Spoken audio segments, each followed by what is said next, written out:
மே 4ஆம் தேதியிலிருந்து இன்னைக்கு 8ஆம் தேதி வரைக்கும் தமிழகத்தில் பரபரப்புக்கு பஞ்சமில்லைன்னே சொல்லலாம்.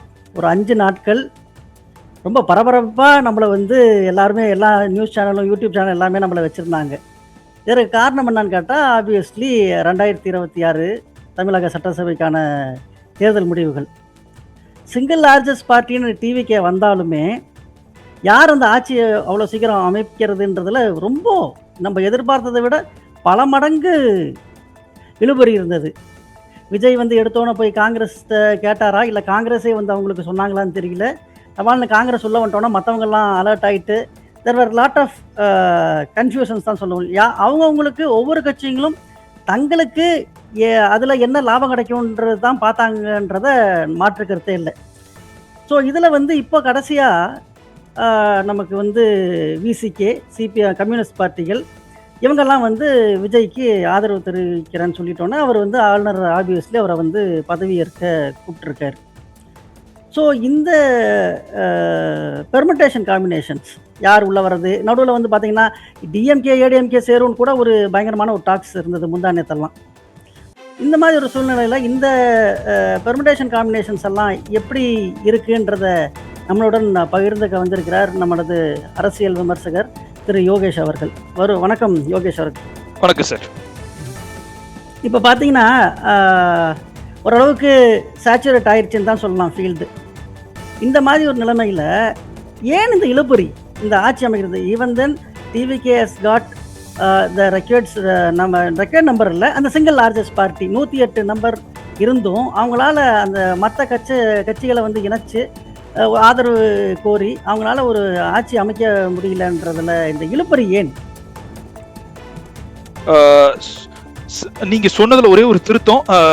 சாயந்தரம் வந்து சிபிஐயும் சிபிஐஎம்மும் வந்து ஆதரவு தெரிவிச்சாங்க. இது வரைக்கும் வந்து டிவிக்கு என்ன சொன்னாங்கன்னா, சிபிஐயும் சிபிஐஎம்மும் என்ன சொல்றாங்களோ அதே தான் நாங்கள் ஃபாலோ பண்ணுவோம் நாங்கள்.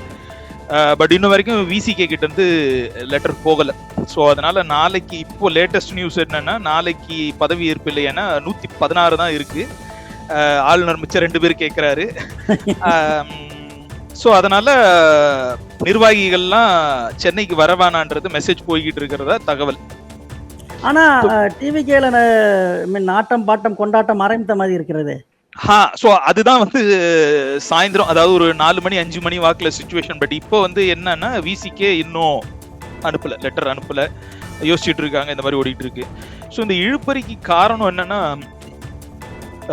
ஸோ இப்போ அவங்க கிட்ட நம்பர் இல்லை, வேற யாருக்கிட்ட வந்து வாங்கணும், வேற யாராவது வந்து அவங்கள சப்போர்ட் பண்ணணும். ஸோ இதுல வந்து அவங்க ப்ரிஃபர்டு வந்து டிஎம்கே அலையன்ஸ்ல இருக்கிறவங்கள தான் ப்ரிஃபர் பண்றாங்க. ஸோ அப்படிதான் முதல்ல வந்து அவங்க கிட்ட தான் பேசுறாங்க. இதுல சிக்கல் என்னன்னா, டிஎம்கே அலையன்ஸ்ல இருந்தவங்க பல வருஷமா இந்த அலையன்ஸ்ல இருக்காங்க. ஸோ காங்கிரஸுமே பாத்தீங்கன்னா 2004 2003 இருந்து இருக்காங்க. நடுவில் ஒரே ஒரு தடவை தான் அவங்களுக்கு அகேன்ஸ்டா கண்டெஸ்ட் பண்ணாங்க. விசிகே சிபிஐ சிபிஎம் வந்து மக்கள் நல கூட்டணி அந்த எலெக்ஷன்ல மட்டும்தான் வெளியேறினா, மற்றபடி இவங்களோட கண்டினியூஸா இருந்திருக்காங்க. ஸோ இப்போ காங்கிரஸ் வெளியே போனதுல வந்து பெரும் அதிருப்தி.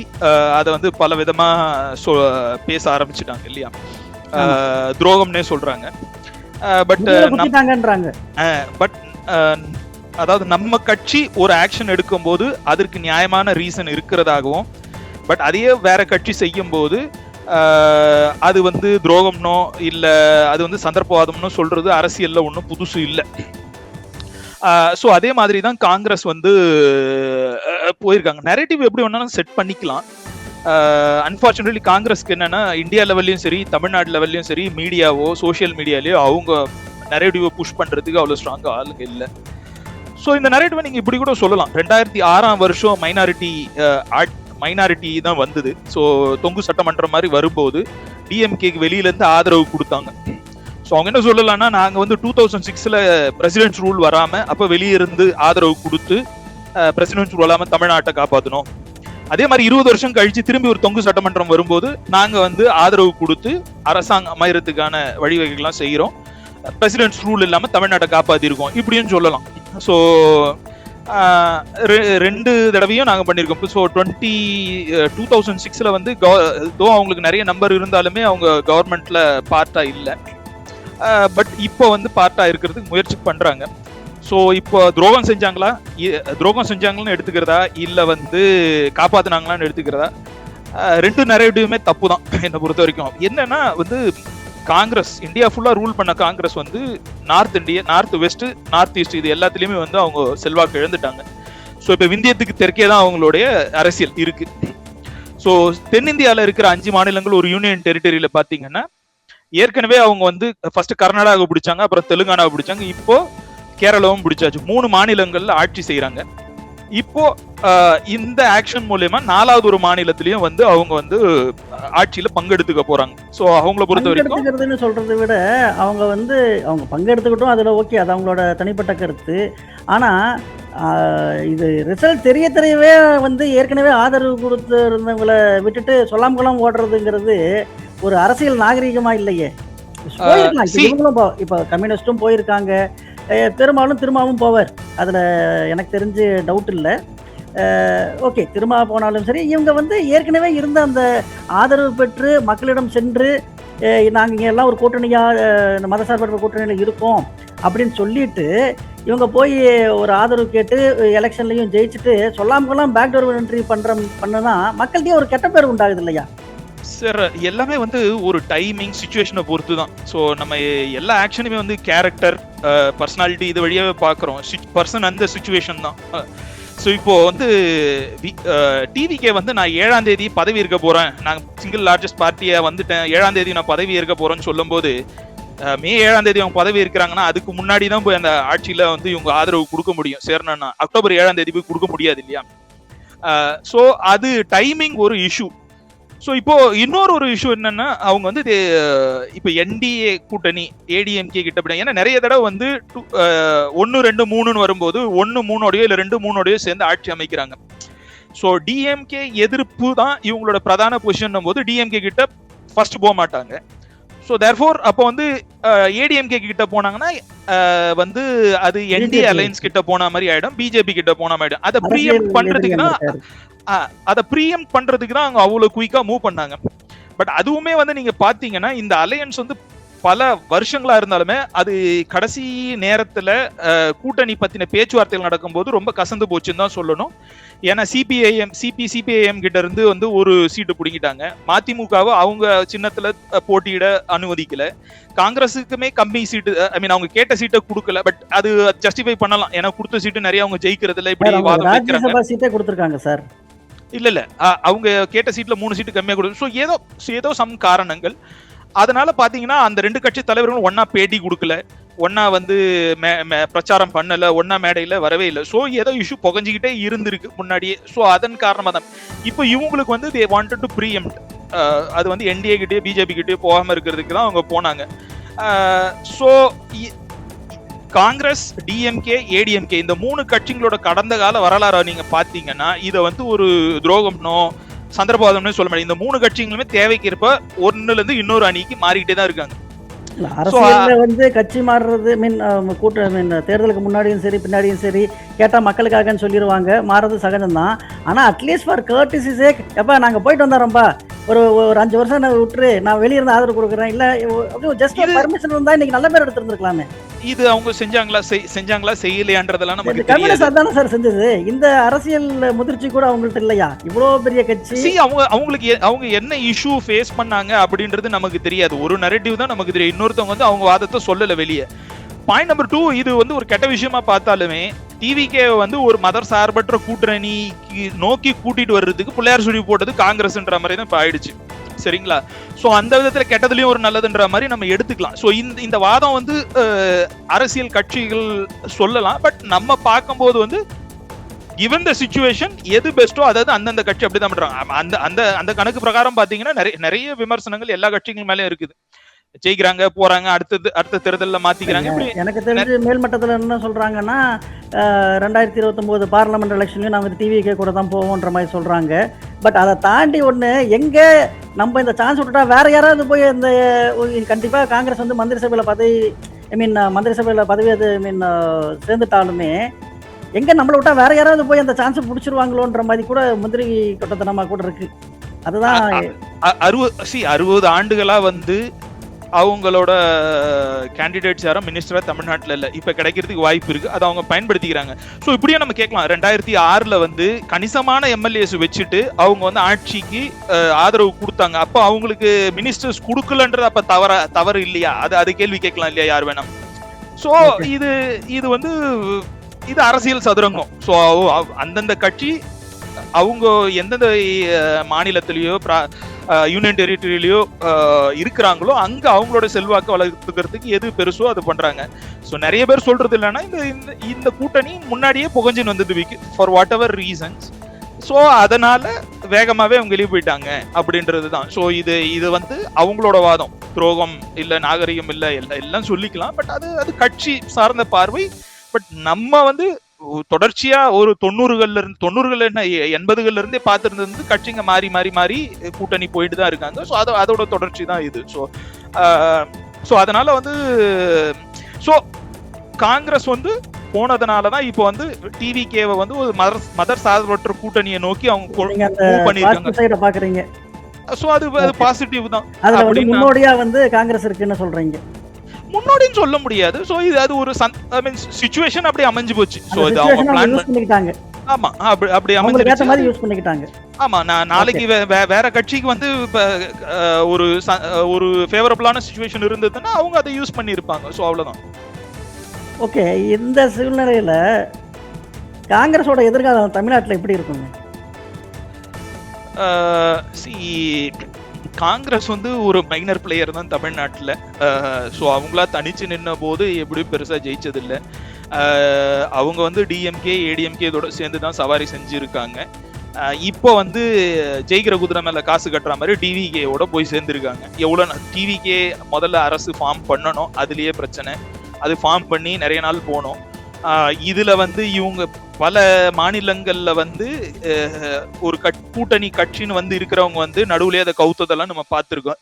பட் இதுக்கு முன்னாடி ஒரு மைனாரிட்டி கவர்மெண்ட் அப்படின்னு வந்து 5 வருஷம் சக்சஸ்ஃபுல்லா போயிருக்கு. 2006 இன்ஃபேக்ட் தமிழ்நாட்டோட வரலாறு, மெட்ராஸ் மாகாணத்தோட வரலாறு முதல் தேர்தல்லையே வந்து 1952லயே வந்து கூட்டணி ஆட்சி தான். மற்ற இந்தியாவில எல்லாமே ஜெயிச்சாலுமே தமிழ்நாட்டில் வந்து அறுதி பெரும்பான்மை கிடைக்கல. மற்ற கட்சிகளோட சேர்ந்து ராஜாஜி முயற்சியால கூட்டணி ஆட்சி தான் அமைச்சாங்கன்னு தந்தி டிவில சாயந்தரம் காங்கிரஸ் பிரமுகர் ஒருத்தர் பேசிட்டு இருந்தாரு. ஸோ பல வருஷங்கள், கிட்டத்தட்ட 70-74 வருஷம் கழிச்சு திரும்பி ஒரு கோயலிஷன் கவர்மெண்ட் வரப்போகுது. வருதா இல்லையான்றது இன்னும் வந்து ஒரு பெரிய பொலிட்டிக்கல் த்ரில்லர் படம் பார்த்துக்கிட்டு இருக்கோம் நம்ம எல்லாம் லைவா. டாக்குமெண்ட்ரி தெரியுது. இப்போ நீங்க உங்கள்கிட்ட பேசும்போது தான் தெரியுது இன்னும் படம் முடியலன்னு.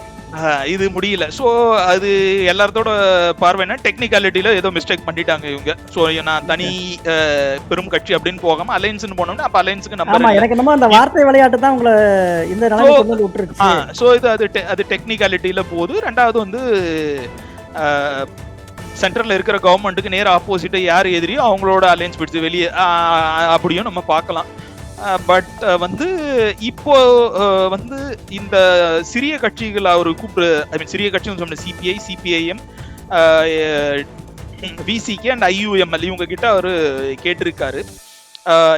இது வந்து இந்த 4 கட்சிக்குமே ஒரு விக்கெட் ப்ராப்ளம் தான். ஸோ அதாவது கரெக்டா எந்த டிசிஷன் எடுத்தாலுமே இது பிரச்சனைன்ற மாதிரி தான் அவங்களுக்கு. ஸோ இவங்க சின்ன கட்சியா இருந்தாலும் இவங்கள்ட்ட கிரெடிபிலிட்டி வந்து ஜாஸ்தி இருக்கு. சொன்னா செய்வாங்கன்ற ஒரு கிரெடிபிலிட்டி இவங்கள்ட்ட இருக்க மாதிரி எனக்கு படுது. அதனாலதான் இவங்க வந்து ஏடிஎம்கே ஒரு ஃபேக்ஷன் ஆஃப் ஏடிஎம்கே வந்து பாண்டிச்சேரியில் இருக்குன்னு சொல்றாங்கல்ல, அங்க இருக்காங்க. ஸோ அவங்களெல்லாம் அப்ரோச் பண்ணாமல் இவங்க சின்ன ஒரு 2-3 நம்பரில் இருந்தாலுமே இவங்கள வந்து அப்ரோச் பண்ணுறதுக்கு டிவிகேவோட ரீசன் வந்து இதுதான். இவங்கள்ட்ட கிரெடிபிலிட்டி, இவங்க ஒரு வாக்கு கொடுத்துட்டா இவங்க அதை காப்பாற்றுவாங்கன்ற அந்த நம்பகத்தன்மை அதிகமாக இருக்குன்னு நினைக்கிறேன்.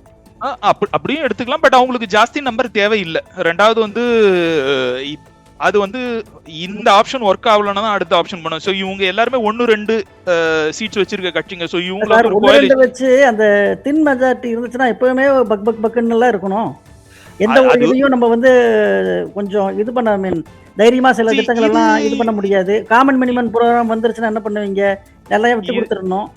இது இவங்க அந்த கோயிலேஷன் கவர்மெண்ட் நடத்தினா இது பண்ணி தான் ஆகணும். ஸோ இவங்கெல்லாம் 1-2 சீட் வச்சிருக்காங்க. ஸோ இவங்களை மேனேஜ் பண்றது ஈஸி. இப்போ 30-40ன்னு ஒரு கட்சியில இருந்து கூட்டு வந்தா அது பிரச்சனை.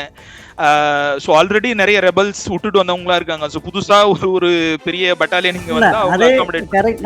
நான் நீங்க சொல்றத மறுக்கல. ஆனா இந்த தின் மெஜாரிட்டியில் என்ன பிரச்சனைனா, ஒவ்வொருத்தரும் வில் பிகம் என்னது கிங் மேக்கர் மாதிரி ஆயிடுவாங்க. ஒவ்வொருத்தரும் அவங்களுக்கு வந்து இம்பார்ட்டன்ஸ் வேணும்னு எதிர்பார்ப்பாங்க.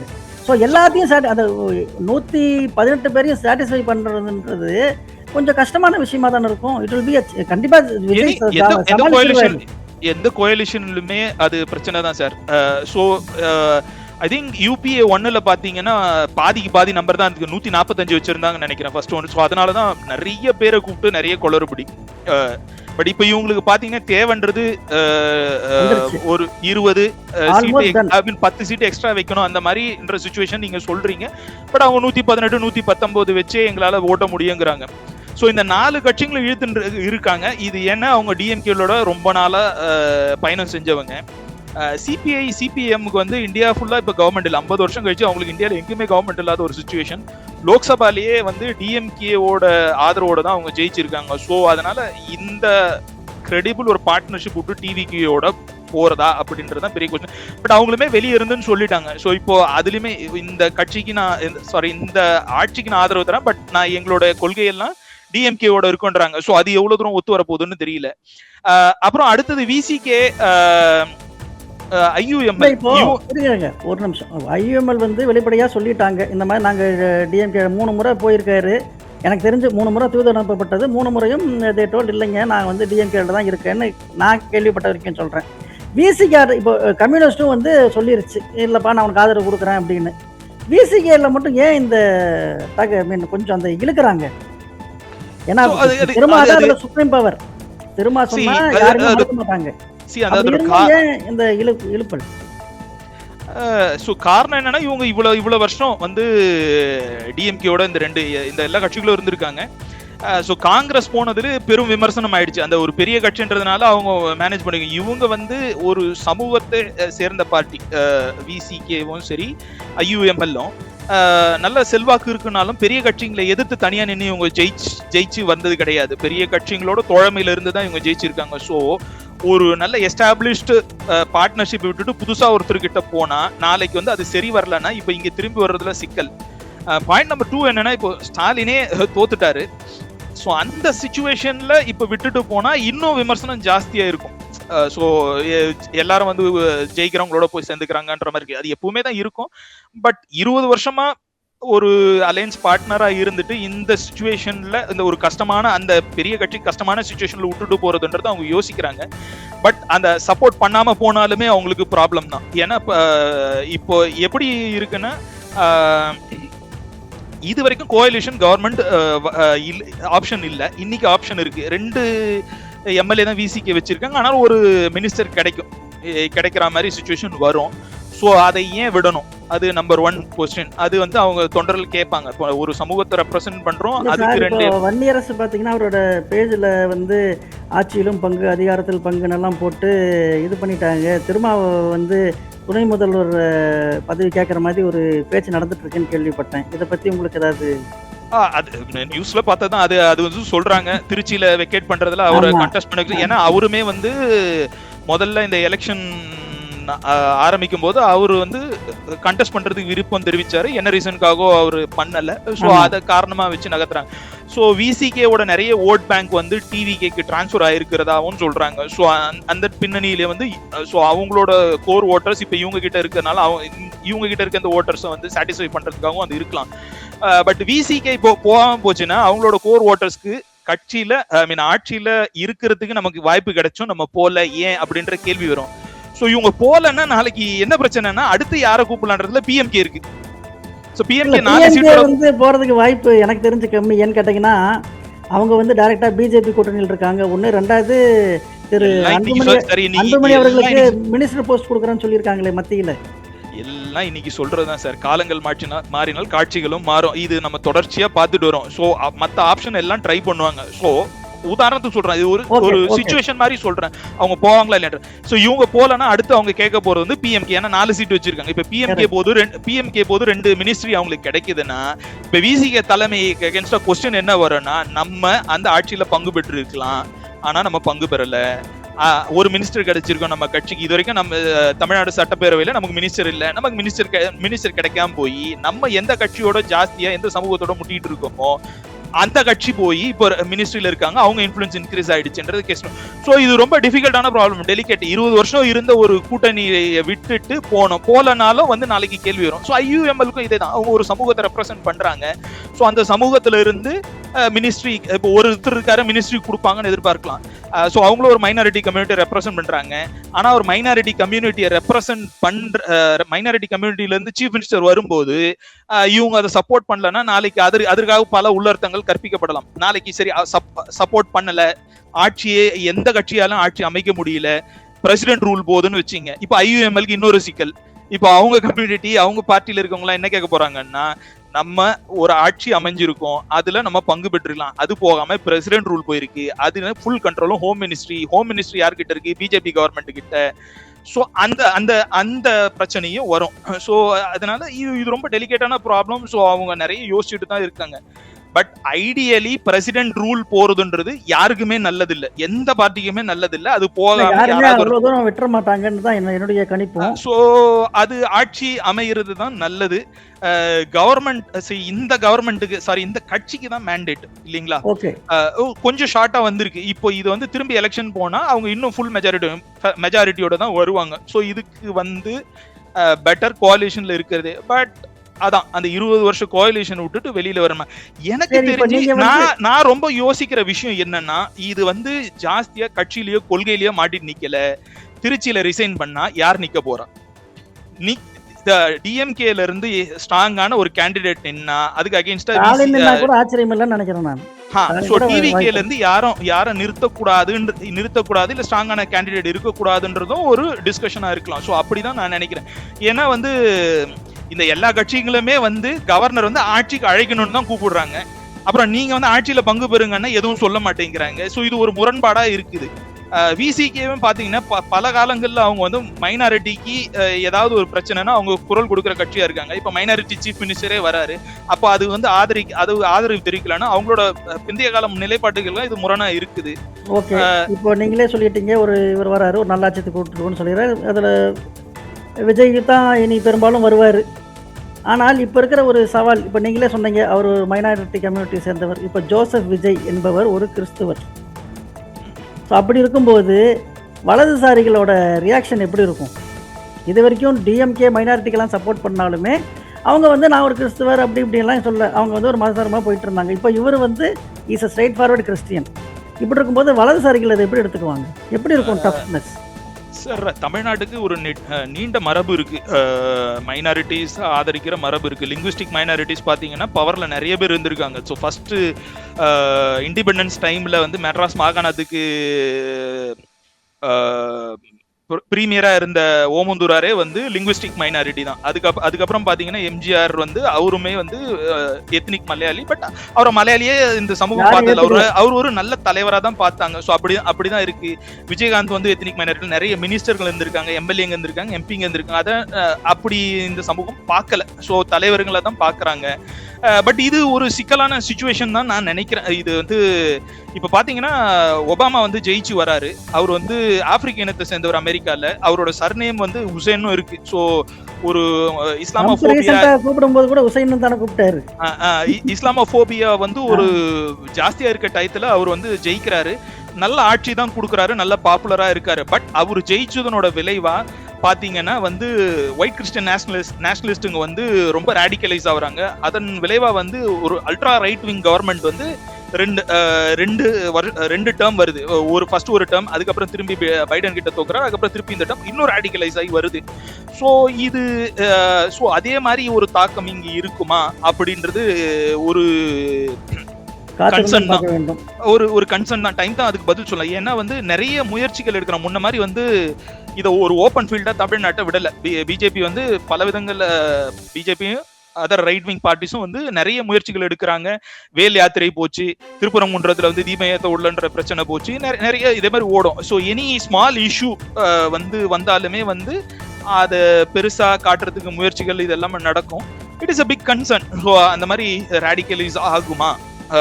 ஸோ ஏன்னா வந்து பெரும்பாலான மக்களுக்கு ரிலிஜியன்ன்றது ஒரு பெரிய பிரச்சனை இல்ல. அவங்களுக்கு பெரிய நல்ல தலைவர் தான் வேணும். இந்த தலைவர் மேல நம்பிக்கை வச்சிருக்காங்க, வாக்களிச்சிருக்காங்க, அவர் ஆட்சி செய்வார். பெரும்பான்மையானவர்கள் அது ஒரு இஷ்யூவா ரைஸ் பண்ண போறது இல்லை. ஆனா அதை தொடர்ச்சியா இஷ்யூவா ரைஸ் பண்ணவங்க அதை எப்படி பார்ப்பாங்க, அதற்கு எதிர்வினை எப்படி ஆற்றுவாங்கன்றது ஒரு பெரிய கன்சர்ன் தான். ஏன்னா வார்த்தைக்கு வார்த்தை அவங்க இனிமேல் ஜோசப் விஜய் தான் விஜய் கூப்பிட போறாங்க. மற்றவங்க சொல்றீங்க விஜய் வந்து அவங்க கட்சியும் அவங்க தொண்டர்களும் வந்து விஜய்னு கூப்பிடுவாங்க, மக்கள் விஜய்னு கூப்பிடுவாங்க. ஆனா இதே பாருங்களேன், மற்றவங்க எல்லாருமே அவரை வந்து ஜோசப் விஜய் தான் கூப்பிட போறாங்க. ஸோ அங்கேயே தே ஆர் அண்டர்லைனிங் சம்திங். முயற்சிகள் வந்து இந்த ஒரு கட்சியும் வந்து அவங்களோட ஸ்ட்ராட்டஜி டாக்டிக்ஸ் எல்லாத்தையும் வந்து காலத்துக்கு ஏற்ற மாத்திட்டே தான் இருப்பாங்க. ஸோ இந்த கட்சியும் வந்து அவங்களோட மெசேஜிங், அவங்களோட திட்டங்கள் எப்படி ப்ரொஜெக்ட் இப்போ வந்து அவர் வந்து சர்ச்சுக்கு போனார்னு ஒரு விமர்சனம் வந்தது. பட் அதை தொடர்ந்து பாத்தீங்கன்னா அவர் வந்து கோயிலுக்கு போயிருக்காரு, சாய்பாபா டெம்பிள் போயிருக்காரு. அவரு என்னைக்கு வந்து அவரை ஒரு வேல் வாங்கிட்டு வந்திருக்காருங்க. ஸோ அந்த மாதிரி எல்லா இடத்துக்கும் போய் அவர் ஒரு செக்யுலரா தான் காட்டிக்கிறாரு அவரை. ஸோ அதனால இது எப்படி எடுபடும், ஒருத்தர் வந்து சொல்றதுனாலே வந்து இன்னொருத்தர் ஒரு பாக்ஸ்குள்ள அடைச்சிட முடியும்னு எனக்கு தோணல. But it's a concern. So இதன் மூலமா வந்து ரைட் விங் பார்ட்டிஸ்க்கு இன்னும் கொஞ்சம் பாப்புலாரிட்டி இன்க்ரீஸ் ஆகுமா அப்படின்றது வந்து காலம் தான் பதில் சொல்லும் அதுக்கு. ஓகேங்க, இன்னும் ஒரு கேள்வி. இப்போ விஜய் முன்னாடி முதல்வரான பிறகு விஜய் முன்னாடி இருக்கும் எனது டாப் 3 சேலஞ்சஸாக நீங்கள் எதை பார்க்குறீங்க? அவர் வந்து நான் சில டிப்ஸ் கொடுக்கணுன்னா, அந்த 200 யூனிட் மின்சாரம் சொல்லியிருக்காங்க. இதெல்லாம் நடைமுறைப்படுத்த முடியுமான்னு தெரில. ஐ மீன் படுத்தலாம், ஐ டோன்ட் நோ. அதே மாதிரி அந்த பஸ்ஸில் இலவசமாக போகிறது, அதுக்கப்புறம் வந்து அந்த 8 கிராம் தங்கம், 6 சிலிண்டர், இதெல்லாம் அவர் எப்படி ஃபேஸ் பண்ண போறாரு? நம்ம இது ரொம்ப டீடைலுக்கு போறது. முதல்ல அவங்க வந்து ஆட்சி அமைச்சிருவாங்கன்னு வச்சுங்களேன். ஆட்சி அமைக்கிறதுல இப்ப பிரச்சனை. பட் அதுக்கப்புறம் வந்து காமன் மினிமம் ப்ரோக்ராமா என்ன சொல்றாங்கன்றது நிறைய ப்ராமிஸ் பண்ணிருக்கு. எல்லா கட்சியுமே நிறைய ப்ராமிஸ் பண்ணிருக்காங்க. இந்த இவ்வளவு தரம் அவ்வளவு தரம், இது பண்றேன் அதை பண்றேன்னு நிறைய பண்ண மாட்டாங்க, அதுதான் யதார்த்தம். பட் நான் அவருக்கு வந்து 4 சவால்கள் பாக்குறேன். ஒன்னு வந்து இந்த கோயலிஷன் கவர்மெண்ட். ஸோ இந்த கோயலிஷன் கவர்மெண்ட் இருந்தாலுமே ப்ரீ அலையன்ஸ் பேக்ட் கிடையாது, போஸ்ட் அலையன்ஸ்ல வரவங்க. இதுல வந்து இப்போ இவர் யாரை கேட்டுட்டு இருக்காரோ அவங்களாம் வேற ஒரு அலையன்ஸ்ல இருந்திருக்காங்க, ரொம்ப நாளா இருந்தவங்க வராங்க. ஸோ அதை எப்படி மேனேஜ் பண்ண போறாரு அப்படின்றது ஒண்ணு. ரெண்டாவது வந்து வாக்குறுதிகள், இவர் கொடுத்த வாக்குறுதிகள்லாம் நிறைவேற்றணும், அது அடுத்த பிரச்சனை. மூணாவது வந்து சென்ட்ரல் கவர்மெண்ட். ஸோ இப்பயே ஆரம்பிச்சிருச்சு, கவர்னர் மூலமா சேலஞ்சஸ் இப்பயே ஆரம்பிச்சிருச்சு. ஸோ அதுவும் ஒண்ணு. அதுக்கு அடுத்தபடியா வந்து பாத்தீங்கன்னா, ஸோ இது வரைக்கும் வந்துட்டாங்க. ஸோ பாப்புலாரிட்டி, அப்புறம் பாத்தீங்கன்னா ரெபல், அப்புறம் இருந்த அண்டர் கரண்ட், அடுத்த மற்ற கட்சிகள் மேல இருந்த அதிருப்தி எல்லாம் வச்சு. பட் இதுக்கப்புறம் எப்படி கொண்டு போறாங்க, கட்சி இன்ஃப்ராஸ்ட்ரக்சர் எப்படி, ஏன்னா அடுத்து இன்னும் ஒரு உள்ளாட்சி தேர்தல் வரலாம், அதுக்கப்புறம் வந்து லோக்சபா வரலாம், இல்ல அடுத்த 5 வருஷம் வரைக்கும். ஸோ அதெல்லாம் எப்படி கொண்டு போறாங்கன்றது. ஸோ நான் வந்து எப்படி பாக்குறேன்னா, ஒரு பெரிய ஃபேமிலி ரன் என்டர்பிரைஸ்ல பல தலைமுறைகளுக்கு போகும்போது சிஓஓ ரோல் வந்து எவ்வளவு ஒரு முக்கியத்துவம் அடையுமோ, அந்த மாதிரி செகண்ட் இன் கமாண்ட் அப்படின்றவரோட ரோல் இந்த ஆட்சியில ரொம்ப இம்பார்ட்டண்டா இருக்கும். ஸோ யார் செகண்ட் இன் கமாண்டா வராங்கன்றத பொறுத்தும் வந்து இது சக்சஸ்ஃபுல்லா ஆகுமா இல்லையான்றது. ஸோ செங்கோட்டையன் மாதிரி ஒரு எக்ஸ்பீரியன்ஸ்ட் எஸ்டாப்ளிஷ்டு பொலிட்டிஷியன், ஆட்சியோட நுணுக்கங்கள் எல்லாம் தெரிஞ்ச ஒருத்தர் வந்தா சவால்கள் இருக்காதுன்றதுல இருக்கிற சவால்களை அவங்களால சமாளிக்க முடியும். பட் வேற யாராவது வந்தா என்ன ஆகும் அப்படின்றது இருக்கு. So personal opinion, personality based politics வந்து எப்பவுமே சேலஞ்சு தான். எந்த ஸ்டேட் லெவல்ல இருந்தாலும் சென்ட்ரல் லெவல்ல இருந்தாலும் கேடர் பேஸ்டு, பாலிசி பேஸ்ட் பாலிடிக்ஸ் அது கொஞ்சம் கொஞ்சம் மாத்திட்டே போனாலும் அது இருக்கிறது பெட்டர். வெறும் ஒருத்தரை நம்பி போறதுன்றது பல காலங்கள்ல அதுக்கு உதாரணம் இருக்கு, சரியா வரலன்ட்டுன்னு. ஸோ இப்போ இது வந்து என்ன மாதிரி கவர்மெண்ட் ஃபார்ம் பண்றாங்க, செகண்ட் இன் கமாண்ட் யாரு, நல்ல எக்ஸ்பீரியன்ஸ் உள்ள ஒரு பொலிட்டிஷியன் வராரா அந்த ரோலுக்கு அப்படின்றத எனக்கு தெரிஞ்ச பொறுத்து இது depend. விஜய் சுற்றி இருக்க அந்த அட்வைசரி கமிட்டி வந்து உண்மையாலுமே கரெக்டான இதை கொடுக்கணும், நல்ல வழிநடத்தலை பண்ணணும்னு நான் நினைக்கிறேன். ஏன்னா அவங்களோட ஐ டோன்ட் நோ, பட் அவங்க வந்து சரியாக இதை வழி நடத்தியிருந்தா, நான் தான் சிங்கிள் லார்ஜஸ்ட் பார்ட்டி, எனக்கு இது கொடுங்க, வாய்ப்பு கொடுங்கன்னு சொல்லியிருந்தா கவர்னர் ரெஃப்யூஸ் பண்ணியிருக்க முடியாது. அங்கேயே ஒரு வழிகாட்டத்தில் ஒரு டிவியேஷன் தான் நான் பார்க்குறேன். ஸோ இவ்வளோ டெக்னிக்காலிட்டி எல்லாம் போய் இவங்க வந்து சொல்லுவாங்கன்னு அவங்களுக்கு தெரிஞ்சிருக்குமா என்ன? லீகல் ஒப்பீனியன்லாம் எடுத்திருப்பாங்க, எல்லாம் டிஸ்கஸ் பண்ணியிருப்பாங்க. ஸோ அதை வந்து போயிட்டு நான் சிங்கிள் லார்ஜஸ்ட் பார்ட்டின்னு சொன்னேன். இல்லைங்க, அங்கேயே அவங்க என்னென்னலாம் இஷ்யூ ரைஸ் பண்றாங்கன்னா, டிவியில பேசும்போது போகும்போது கவர்னருக்கு பொக்கே எடுத்துட்டு போலாங்கிறாங்க. ஸோ இதெல்லாம் இஷ்யூ, சால்வபோத்துல பொக்கே குடுக்கல, இதெல்லாம் இஷ்யூ ஆகுது. சோ எது வேணா இஷ்யூவா வந்திருக்கலாம். சோ குடுக்கணும், அனுசரணையா போனோம், நல்லா ஸ்மூத்தா எடுத்துட்டு போகணும் அப்படின்ற பட்சத்துல எல்லாமே அந்த வசூல் ராஜா எம்பிபிஎஸ்ல வர டைலாக் மாதிரி தான், மனம் இருந்தால் மார்க்கம் உண்டு, அது இங்க இல்லன்றதான் இப்ப பிரச்சனை. சோ ஸ்மூத்தா எடுத்துட்டு போக கூடாது அப்படின்றது ஒரு நிலைப்பாட்டுல இருக்கிறதுனாலதான் இது இத்தனை தடவை போறது வர்றது இப்படின்னு இருக்கு. ஸோ இதுக்கு இத்தனை வருஷம் இருந்த ஆட்சி கூட்டணிங்களையும் அவர் ஜெயிச்சதுனால அங்கிருந்தும் ஒரு அனுசரணையான சுச்சுவேஷன் இல்லாம அவருக்கு இருக்கு. பட் ஐ திங்க் இந்த கிளேடியேட்டர் படத்துல சொல்ற மாதிரி ஹீரோ வில் ரைஸ். ஸோ எல்லா சவால்களையும் தாண்டி வர்றதுதான் ஒரு பெரிய தலைவர், ஒரு பெரிய இயக்கம். இதுக்கு முன்னாடி இந்த ஸ்டேட் ஆட்சி செஞ்ச கட்சிகள்லாம் இதை விட பெரிய சவால்கள்லாம் சந்திச்சு இருக்கிறாங்க. ஜெயலலிதா அம்மையார் அவரை பத்தின கேஸையும் நடத்தின்னு கவர்மெண்ட்டையும் ரன் பண்ணி காவேரி தண்ணிக்காக எத்தனை தடவை கோர்ட் ஏறி இறங்கி அதெல்லாம் வாங்கியிருக்காங்க. எமர்ஜென்சி டைம்ல வந்து திமுக ரன் பண்ணிருக்கு. எம்ஜிஆர் வந்து கட்சி ஆரம்பிச்ச பிறகு அவருக்கு எவ்வளவு வந்து சவால்கள் இருந்தது. நமக்கு தெரிஞ்சதுல வந்து இபிஎஸ்ஏ ஒரு பெரிய டிரான்ஸ்ஃபர்மேஷன் கொடுத்து மேல ரைஸ் ஆகியிருக்காரு. ஆமா. சோ இபிஎஸ் வந்து எல்லாரும் ஓபிஎஸ் தான் நினைச்சிருந்தாங்க, இல்ல சசிகலா நினைச்சாங்க. ஆனா இபிஎஸ் வந்தாரு, அந்த ஆட்சியை ஃபுல்லா முடிச்சாரு. அதுக்கப்புறம் எதிர்கட்சி தலைவரா இருந்தாரு. இப்போ ஒரு எலெக்ஷன் சந்திச்சிருக்காரு. சோ இதை கண்டிப்பா நாங்க சந்திப்பாங்கன்னு தான் நினைக்கிறேன். இந்த ஆட்சி நடக்கலன்னா ஃபார் வாட் எவர் ரீசன் இது வந்து எதிர்கட்சிகளுக்கு தான் சிக்கல். ஏன்னா இது ஒரு அனுதாபமா மாறும். இதுக்கான நிறைய உதாரணங்கள் இருக்கு இந்திய அரசியல்ல. இது ஒரு அனுதாபமா தான் மாறும். ஏடிஎம்கே டிஎம்கே வந்து சேருவாங்கன்னு சொல்றது ஐ திங்க் அவங்க எண்ணத்துல வந்து இது வந்து ரொம்ப நாள் போகலன்னா நம்ம ரெண்டு பேரும் சேர்ந்து அமைக்கலாம். ஏன்னா பல இன்னும் அதிகாரப்பூர்வமா தகவல் வரல, பட் ஸ்ட்ராங் அண்டர் கரண்ட்ல பேச்சு அடிபடுது. அவங்க ரெண்டு பேருமே வந்து மூணாவது ஆள் உள்ள வந்துடக்கூடாதுன்றத கொஞ்சம் தீர்க்கமா இருக்காங்களான்னு தெரியல. அப்படி எடுத்துக்கணுமா இல்லையான்னு தெரியல. எப்பவுமே வந்து நிறைய கட்சிங்க இருந்தாலுமே பைபோலார் தான், கான்டெஸ்ட் எப்பவுமே பைபோலார் தான். ஸோ நீங்க பாத்தீங்கன்னா என்டிஏ வெர்சஸ் யூபிஏ சென்டர்ல பாத்தீங்கன்னா அப்படிதான் போச்சு. இங்கேயும் பாத்தீங்கன்னா ADMK alliance versus DMK alliance தான் வருது. இப்போ மூணாவது ஒருத்தர் வராங்கன்னா நேச்சுரலி நீங்க வந்து பாத்தீங்கன்னா ஆல்ரெடி இருக்க ஒரு பிளேயருக்கு வந்து சரிவு தான் வரும். இது தமிழ்நாட்டு லெவல்லே பார்த்துரும். காங்கிரஸ் வர்சஸ் டிஎம்கேவா இருந்தது முதல்ல கான்டெஸ்ட். ஏடிஎம்கே வந்த உடனே ADMK versus DMK. So Congress வந்து மைனர் பிளேயர் ஆயிட்டாங்க. இப்போ டிவிக்கு வரும்போது இவங்களுக்கு என்ன பல மாநிலங்கள் இருக்கு. பக்கத்துல இருக்க கர்நாடகாவில் பார்த்தீங்கன்னா பிஜேபி வர்சஸ் காங்கிரஸ் ஆன பிறகு ஜேடிஎஸ் வந்து மைனர் பார்ட்னர் மாதிரி இவங்க ரெண்டு பேரோட யார் சேரும்.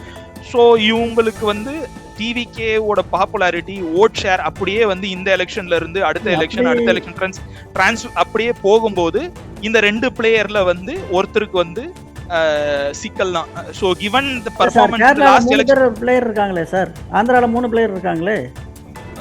பட் அந்த 3 பேருமே வந்து ஆட்சி அமைக்க ஆந்திரால 3 பிளேயர் கிடையாது. ஆந்திரால வந்து டிடிபி வர்சஸ் ஒய்எஸ்ஆர் காங்கிரஸ் தான். காங்கிரஸ்க்கு அங்க பிளேவே கிடையாது. ஸோ எல்லாமே பைபோலரா தான் போகுது. So even current performance and last elections performance ஏடிஎம்கேக்கு கொஞ்சம் சிக்கல் தான். பட் இது வந்து அரசியல் நிரந்தர எதிரியும் கிடையாது, நிரந்தர நண்பனும் கிடையாதுன்றது புழக்கத்திலேயே ஒரு 50 வருஷமா இருக்கு. ஏடிஎம்கேன்றது வந்து டிஎம்கே தாய் கழகம் இப்படியும் சொல்லிக்கலாம். அவங்க நாளைக்கு நாங்க தாய் கழகம் ஒரு ஆர்டிகல் படிச்சேன், ஆர்டிகல்ல மீம்ஸ் படிச்சேன், தாய் கழகம்னு சொல்லலாம். அரசியல் நிரந்தர எதிரி இல்லைன்னு. ஏன்னா நீங்க பாருங்க வந்து டிஎம்கே வர்சஸ் காங்கிரஸ்ன்னு வந்து ஒரு காலத்துல வந்து காம்படிஷன் போயின்னு இருக்கும்போது திடீர்னு காங்கிரஸோட டிஎம்கே அலைன்ஸ் வச்சும் போதும் தொண்டர்களுக்கு இப்படிதான் அதிர்ச்சி ஆயிருப்பாங்க. ஏடிஎம்கே வந்து காங்கிரஸோட அலையன்ஸ் ஃபர்ஸ்ட் டிஎம்கே அலையன்ஸ் விட்டுட்டு ஏடிஎம்கேவோட காங்கிரஸ் போகும்போதும் தொண்டர்களுக்கு அதிர்ச்சியா தான் இருந்திருக்கும். டிரான்ஷன் இல்ல அதெல்லாம் வந்து தேர்தல்கள் முன் நடந்திருந்தது. இது தேர்தலுக்கு அப்புறம் நடக்கிறனால ஒரு இல்ல நான் வந்து ஏடிஎம்கே வெர்சஸ் டிஎம்கேக்கு சொல்றேன். ஸோ நான் ஃபீல் பண்றது என்னன்னா டிவிகேவோட ஆட்சி ரொம்ப நாள் நிலைக்காது. ஸோ அது நிலைக்கலன்னா நம்ம 2 பேரும் சேர்ந்து அமைச்சோம்னா அதுக்கு மக்களோட ரியாக்ஷன் எப்படி இருக்கும், அதை இப்பயே வந்து அவங்க ஒரு பல்ஸ் பாக்குறாங்க, அதுக்கு ஒரு மைண்ட் செட்டும் செட் பண்றாங்க அப்படின்றத தான் நான் பாக்குறேன்.